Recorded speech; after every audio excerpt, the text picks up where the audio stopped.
বারবার করে লীগ ধর জবাই কর। আমরা কি এখানে লীগের কে ছিলাম? যতদিন আমরা বেঁচে আছি, যদি সংখ্যায় একজনও হই, তারপরে আমরা মুক্তিযুদ্ধকে, বঙ্গবন্ধুকে ধারণ করে, লালন করে এই বাংলার মাটিকে আমরা পড়ে থাকবো। এবং আমরা যতদিন বেঁচে থাকবো, বঙ্গবন্ধুর অস্তিত্ব এই বাংলা থেকে নিশ্চিহ্ন করা অসম্ভব। তারা যতই নাচন কুদন করুক, যতই হামলা করুক, আমাদেরকে দাবায় রাখতে পারবে না তারা। আমাদের একজন বিশ্ববিদ্যালয়ের একজন শিক্ষার্থীকে বঙ্গবন্ধুর 7 মার্চের ভাষণ চালানোর জন্য শহীদুল্লাহ হলের সামনে থেকে আজকে দুপুরে গ্রেফতার করা হয়।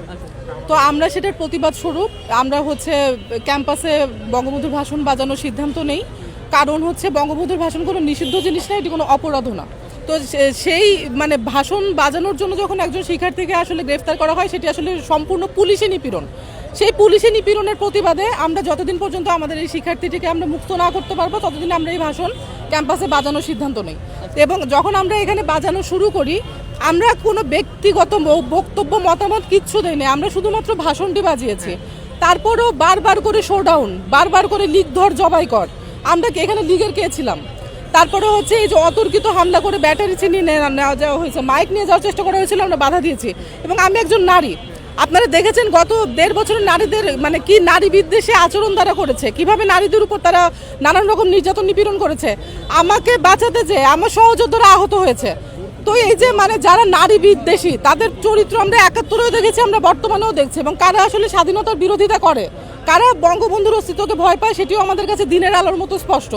আমি তাদেরকে বলে দিতে চাই স্পষ্ট করে যে যতদিন আমরা বেঁচে আছি, আমরা কেউ না কেউ আমরা বঙ্গবন্ধুর অস্তিত্ব এবং মুক্তিযুদ্ধকে আমরা ধারণ করব, লালন করব। এবং আমরা যতদিন বেঁচে থাকবো, কোনোভাবে মুক্তিযুদ্ধকে বাংলাদেশ থেকে নিশ্চিহ্ন করা যাবে। কোনো সংগঠনের পক্ষ থেকে আসেনি, আমরা সব প্রণোদিত হয়ে এসেছি।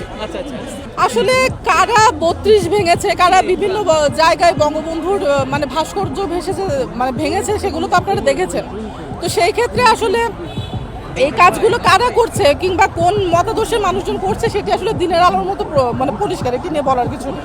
আমরা এখানে অবস্থান করছি এবং আমরা বলেছি, আমরা সেই সিদ্ধান্তে অটল আছি যে আমাদের শিক্ষার্থী মুক্ত না হওয়া পর্যন্ত আমরা বঙ্গবন্ধুর ভাষণ বাজাবো, প্রত্যেক দিন বাজাবো।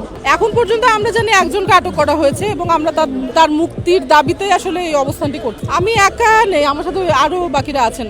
আমাদের মূল চাওয়া পাওয়া গত 1.5 বছরে যেইভাবে 24 এবং মুক্তিযুদ্ধকে, 71কে মুখোমুখি করা হয়েছে, সেটির বিরুদ্ধে একটি শক্ত বার্তা দেয়া যে 24 এবং 71 কোনোভাবেই পরস্পর বিরোধী না।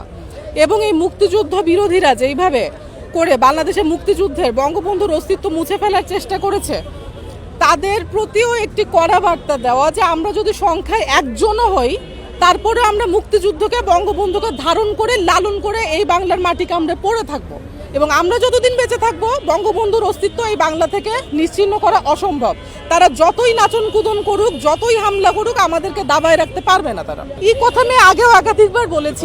ধরেন যে কারা 32 ভাঙচুর করেছে, কারা সারা দেশে বিভিন্ন জায়গায় বঙ্গবন্ধুর মুরাল ভেঙেছে, আপনারা সবকিছু জানেন। কারা মুক্তিযুদ্ধ বিরোধী, কাদের মুক্তিযুদ্ধ নিয়ে অস্বস্তি, সেগুলো আপনারা জানেন। তো এই ব্যাপারগুলো দিনের আলোর মতো পরিষ্কার, এখানে আলাদাভাবে কিছু বলার নেই।